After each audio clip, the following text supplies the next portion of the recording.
Olha, vamos falar hoje sobre como ensinar.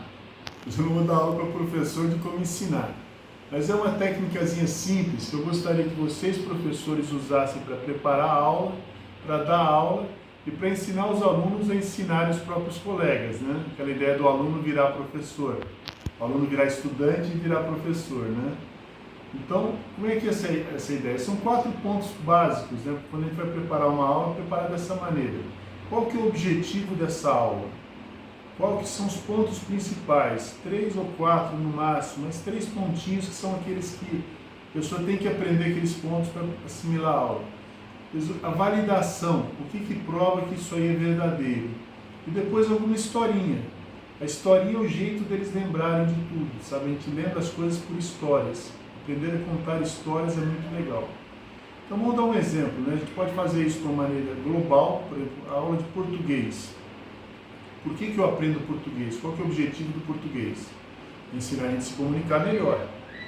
Então comunicar é uma coisa fundamental. O ser humano sem comunicação ele não é ser humano. E como é que funciona? Então pontos principais é a retórica, o saber falar, o saber comunicar as ideias, a gramática, que é saber como é que funciona a linguagem, e depois a interpretação de texto, que aí envolve os textos literários, os vários tipos de texto. Então, com esses 3 pontos, eu posso depois a validação disso. Por que isso é importante? Você pode pegar uma pessoa que fala corretamente, ela transmite segurança, e uma pessoa que fala errado, um médico que fala errado, você fica meio desconfiado, né? Professor que fala errado, você fala, poxa vida. Na matemática, a mesma ideia. O que é a matemática? A matemática trabalha com as quantidades. Então, como é que se trabalha as quantidades? Pode ser através da aritmética, segundo o ramo da matemática, a álgebra, que você descobrir coisas que não tem a solução, a ideia do x, né, na matemática. Depois, a ideia da geometria, que mede quantidades, volumes, etc. Então, esses 3 ramos principais da matemática depois vão ser destrinchados. A utilidade disso para tudo, né? Na física, na química, nas finanças, né? Então, a biologia, mesma coisa, né? Visão da vida. Por que é importante conhecer a vida? Para respeitar a vida, para cuidar da vida, né? Então, o que envolve a biologia? Envolve desde a parte mínima da vida, que seria uma célula, até a parte macro, que seria a ecologia, né? Planeta, sustentabilidade, etc. Então, a gente tem aquela ideia do quebra-cabeça, visão global, visão parcial. Mas, objetivo, pontos principais, validação. E a história? Alguma historinha que você saiba que ilustre aquilo. Então, uma historinha, por exemplo, da matemática, como é que se chegou a esse conceito? Por que isso aqui é muito importante na matemática?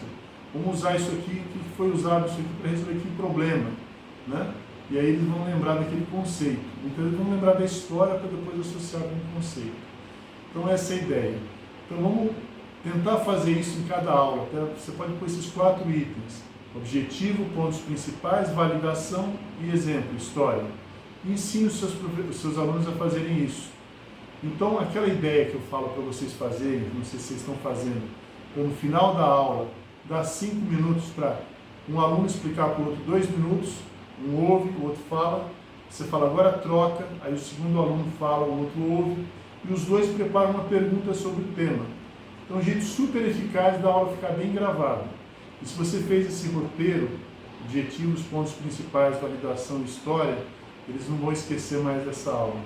Vai poupar estudo, vai poupar tempo deles e seu. Então, mãos à obra, tá? Vamos fazer esse esqueminha de começar a fazer aluno ensinar aluno e a gente ensinar com esse padrão aí mais ou menos fácil de gravar e fácil de se aplicar. Tá bom? Até a próxima, gente.